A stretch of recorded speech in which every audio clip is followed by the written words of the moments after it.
Chaffetz and Fox News contributor Byron York.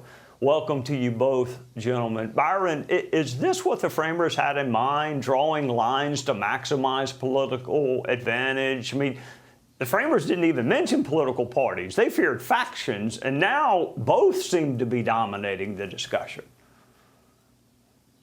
Well, they did fear factions, but they also realized that factions would be an inevitable part of politics. And I think that a lot of efforts to take the politics out of politics have failed over the history of the country. So I think, no doubt, it would be better if after the census, every 10 years, every state in a fair and reasonable way redrew its lines. But it doesn't really work that way. And in this case, you briefly alluded to the fact that Republicans say that the 2020 census was messed up. And in fact, in 2022, the Census Bureau admitted that it had undercounted 6 states and overcounted 8 states. And among the undercounted states were mostly red states, including Texas and Florida. And among the overcounted states were blue states, including Massachusetts and New York. So listen to Democrats. They'll say the people in Texas are doing it entirely for Donald Trump. I do believe that's part of it. But it's also part that they think that they were kind of screwed in the 2020 census. All right, Chairman Chaffetz, if the 2020 census was wrong, and you've just heard from me and Byron that it was, so you don't need to hear any more, why wait a decade to fix it? If 40% of a state is Democrat, what percentage of their House members should be Democrat? Well, it's never going to be a one-to-one. It's never going to be a direct ratio. But what I think is important in principle is that state legislatures should be driving this. I've never bought into this idea that this independent commission would ever be independent.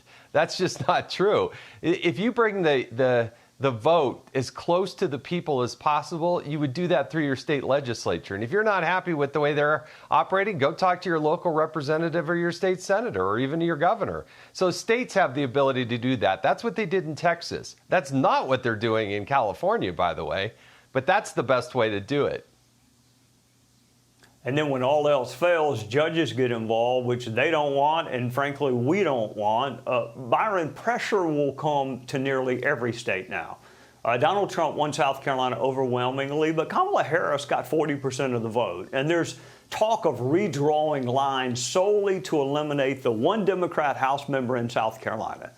Do you think that's where this is headed, to eliminate all minority views, ignore the 40%? And if you were in charge of the world, and you may be one day, what is the right way to draw these political lines? I'm still waiting for that day. It has not come yet.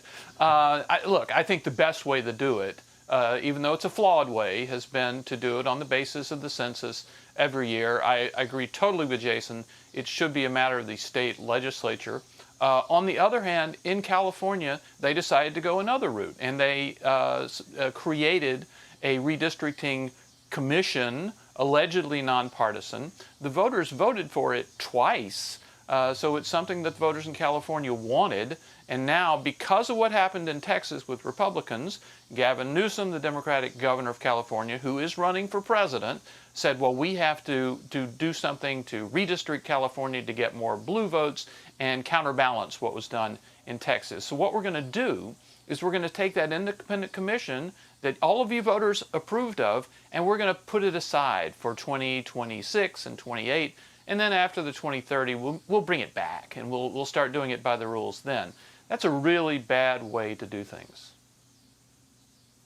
All right, Chairman, when you and I served together, there were probably 100, 120 seats that were kind of flip seats that could go either way, and that number consistently gets smaller, and it's now, I think, down to maybe a couple of dozen.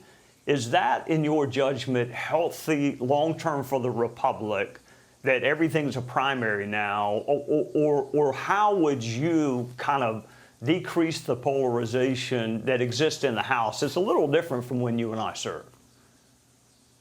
Yeah, something like 98% of the people that run for re-election get re-elected, and I don't think it's healthy. And I think until the Congress gets the political guts, as well as state legislatures, to implement term limits, you're going to continue to have this. I think I think the power has shifted so big. These districts are nearly 900,000 people. The ability to raise money of an incumbent is just off the charts. Look, I unseated a 12-year incumbent Republican. You unseated a Republican who is sitting in Congress. So it can be done, but we were sort of anomalies out there. And so there's a way to do this, but I think term limits, you should be able to get in, maybe serve 12 years and you're out. 2 terms in the Senate, 6 terms in the House, and get out of there. They put term limits on the president, and they should do so with governors and state legislators as well.